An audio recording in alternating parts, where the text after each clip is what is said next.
సంక్షేమ శాఖలో 2000 కోట్ల కుంభకోణం జరిగింది అని చెప్పి ఆరోపణ చేస్తే దాని మీద 3 మంత్రులు మేము వస్తున్నాం గన్ పార్క్కి దమ్ముంటే రండి అన్నారు.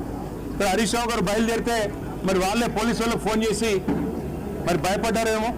ఎక్కడ హరీష్ రావు గారు, మా నాయకులు, మా శ్రీనివాస్ గౌడ్ గారు, మా ఆర్ఎస్ ప్రవీణ్ కుమార్ గారు ఎక్కడ మళ్ళీ వచ్చి వాస్తవాలు చెప్తే ప్రజల ముందు పరువు పోతుందని ఇక్కడ మా తెలంగాణ భవన్లో బయలుదేరిన మరుక్షణంలోనే పోలీసుల చేత అరెస్టు చేయించి ఇప్పుడు కంచన్బాగ్ పోలీస్ స్టేషన్కి తీసుకొని పోతా ఉన్నారంట. నేను రాష్ట్ర మంత్రులను అడుగుతా ఉన్నా.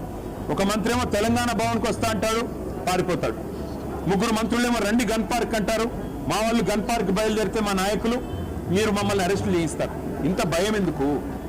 చేతనైతే అసెంబ్లీ పెట్టండి, కావాలంటే ఒకరోజు అసెంబ్లీ ప్రత్యేక సమావేశం పెట్టి అప్పులేదు. ఎందుకంటే అక్కడన్నా కనీసం మీకు స్పీకర్ గారు మీకు రక్షణగా ఉంటారు. మాకు ఎట్లాగో మైక్ ఇవ్వకుండా మీకే మైక్ ఇచ్చి 1కి 10 సార్లు ఎట్లాగో మీకు బయట మాతో బహిరంగ వేదికల మీద కానీ బహిరంగంగా మీడియా ముందు కానీ చర్చించే దమ్ము ఈ ప్రభుత్వానికి లేదు, ముఖ్యమంత్రికి లేదు, మంత్రులకు లేదు. పిరికి పందలు, చేతగాని దద్దమ్మలు అనే మాట తేలిపోయింది.